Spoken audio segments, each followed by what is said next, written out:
going on, Jerome's? Beautiful Tuesday. Birds are chirping and stuff. It's time for another Vikings news dump. Actually, not beautiful. Snowed again. It's almost like it does that here. I always love people in Minnesota. It's like, oh, the snow was here. What'd you expect? Yeah. Birds are already south for the winter. But the 4-8 Vikings, less than ideal right now. Lost 4 in a row for Mike Yo. Lost 6 out of the last 7. Embarrassed the last 2 games.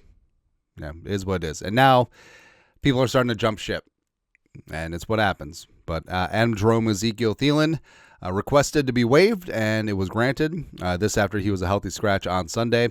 And Thielen, he's 35, wants more of a role, wants to play for a contender. And yeah, since players released after the trade deadline, no matter what level of veteranness they are, they have to go through waivers as opposed to just being a free agent. So it'd be hilarious if Tennessee claims him. Yeah, but he's looking to get claimed by Carolina.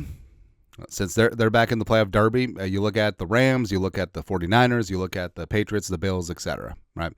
And Kwesi released a statement that last week they're approached by Thielen's agents, looking for more playing time and all that stuff, and the Vikings granted the request, which I think is good of the organization, and of course also Thielen had the usual goodbye, thank you fans, thank you for everything. Actually, I want to see what his goodbye was last time, because is this cut and paste? I don't know. Yeah, but Thielen. So I know that people are upset about the trade, except people, even like national media people, are like, oh, Thielen got traded for a 4th and a 5th. The Vikings got fleeced. No. It was a pick swap, yeah. The trade wasn't great on its surface, but it's not as devastating as a 4th and a 5th. It's a 7th into a 5th, and it's a 5th into a 4th. That's what it is, right? So Thielen, this year just hasn't been a part of the offense. Yeah, he got the Vikings through Addison's suspension, which was the goal, but 8 catches, 69 yards, 0 touchdowns, 8.6 yards per catch, 3 drops. His drop percentage, 27.3%, leads the NFL. Does have 6 first downs, and he doesn't play special teams as a wide receiver 4, which generally you need to. So, again, I'll always like Thielen. The way that he left the team twice now, it's a little bit tough, right? And I don't know. There's something to be said about when the times get tough, quit or ask to be released to go to a better team. But also, I don't know how much utility a 35-year-old receiver who has drop issues, can't get open, and doesn't play special teams is going to have on a contending team. But I guess we'll see. Wishing him the best. Probably going to sign with the Packers because his wife's a Packer fan. So there you go. Also, there you go. So personalized videos for the holidays. Remember, December is here, and I have a lot of fun doing these. We've done about 24 so far, but we can do a quick holiday video, custom topic video. I do a phone call, FaceTime, and I love interacting with the fans. I love just riffing, and they're slight roasts. Not gonna lie, right? So it's good to get some detail, especially when you're gifting them to a friend or family member. Just getting some details, and a lot of people are like me. They're the pontificators of purple positivity, which is good to see. 48-hour delivery guarantee. Email producer Allie, ftw@gmail.com to get set up. Also, so Kevin McCarthy fed the local media jackals on Monday, and he vamped a lot. There was a lot of filibustering, and it was so weird to me. Like, these are things that I always pick up on. O'Connell talked probably 20 minutes, full press conference. Unless I missed something, which I don't think I did, he didn't mention J.J. McCarthy once in the conversation. Actually, I don't even think he mentioned Brosmer either by name. But then at the end, someone was like, hey, who's your quarterback? And I was like, yeah.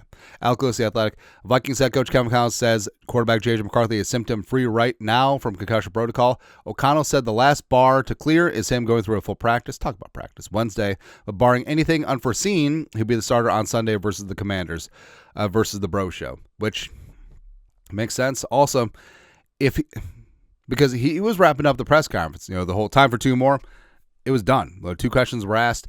I wonder if he would have just tried to slip it under the radar if he wasn't asked about this, which, I don't know, poo-poo on the media for not asking about who the freaking starting quarterback is going to be, but yeah. Anyways, McCarthy does need to do something positive, the rest of the way.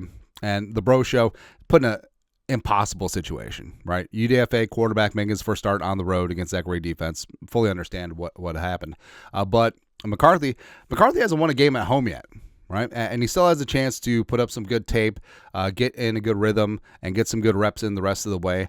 And I think there is a world where McCarthy looks good the last 5 games, and you have some hope heading into 2026 with him at quarterback. Also, it could go the other way. And yes, it's only been 6 starts, and yes, you want to give him time. But if McCarthy just looks like ass and can't complete a pass and put up Jamarcus Russell type numbers, the Vikings know that they have to bring in viable competition next year, whether it's in the draft, whether it's in free agency, whether it's whatever. You can't just go in anointed with McCarthy as a quarterback 1, like you did this year. So we'll see. I just want McCarthy to prove all the haters and the losers wrong. Right. But also, Kevin Collins had some injury updates. Emily Leiker, Star Tribune. Kevin Collins' Monday injury updates. Ryan Kelly should be day-to-day with his hip flexor issue this week. Remember, he's just coming off an injured reserve with his concussions. I know that Quasi and the Vikings have gambled on a lot of injury-riddled veterans. And also, Aaron Jones' shoulder injury is a re-aggravation of the one he was dealing with already.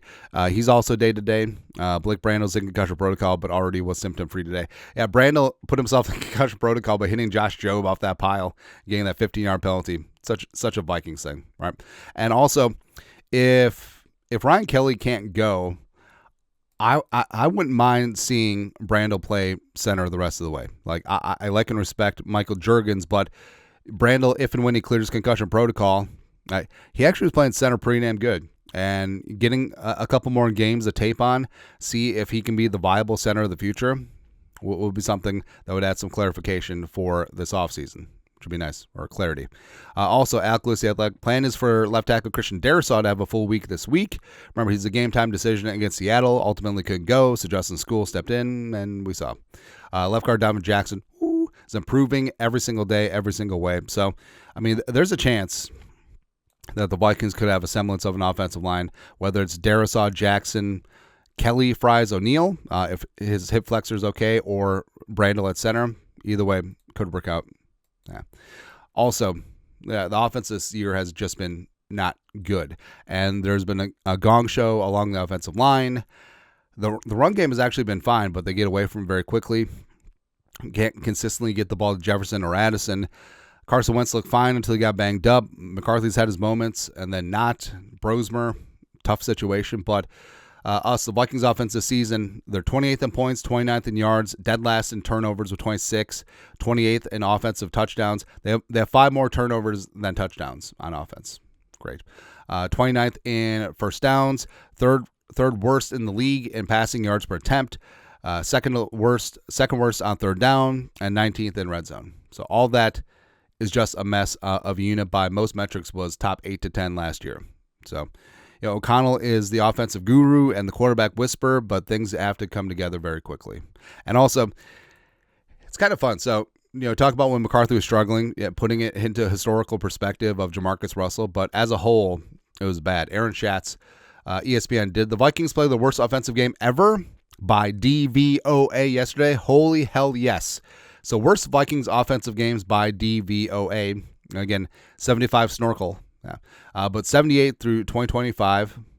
And they probably didn't play worse than that before that, before DVOA came into existence, because, the Vikings pretty good, except for the Norman Van Brocklin years. But 2025, 0 points, 26 points against, minus 96.8 DVOA, which is not good. So it was the worst game, but worst game by almost 50%, because 84 less Steckel and company.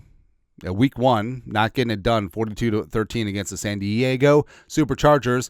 Just got boat race. 2025 Vikings against the Falcons. That was no Gouda. 2041 Donut. Again, their now 4th worst performance was in an NFC title game. Then some other bad games mixed in there. 2023 Green Bay 33-10. We're also on this list twice because of the J.J. McCarthy high ankle sprain game, losing 22-6 against Hotlanta. It's no good either. And then, a couple games from the Zimmer era. But, the Vikings, Kevin McConnell said this offense was going to be history making, just not the good type of history. Like we're talking about bad, then we're talking about Jamarcus Russell. No good. Lastly, so Pro Bowl voting's going on right now, and a couple players, they're getting snubbed. So sleeper Vikings. Only 4 Vikings are currently listed on the top 10 in Pro Bowl voting, their position so far. So Pro Bowl voting is a third fans, a third players, third coaches. So it's whatever. You got Jefferson in there in the top 10. Andrew DePaula, long snapper, all pro. Love to see that. CJ Ham is the 8th fullback in the NFC. Probably not going to make it. Miles Price is 3rd for return specialist. So it's good to see there. But of course, Will the throw record. Only kicker in NFL history to have 4 59-plus yard field goals in a season. And only his 2 misses that can become of cable interference. Right, so just ignoring that. Also, he's our best offensive weapon. And yeah, kickers usually lead the team in scoring. But kicking ain't easy, man. Right? And the Vikings' kicking issues over the last couple of decades just, yeah. Also, I would say that Jalen Redmond's getting snubbed in this spot as well, but argument for another day. Also, Eric Wilson. Come on, man. Come on. Anyways, that's it. Like, it's Tuesday. It's been rough, but we got each other, right? And everyone is sticking together through thick and thin, no matter what. No one's just trying to get to a contender. And Thielen's trying to get a ring with the Rams as wide receiver 6. Cool. Anyways, that's it. Happy Tuesday. You guys are the absolute best to do. Skol, production value.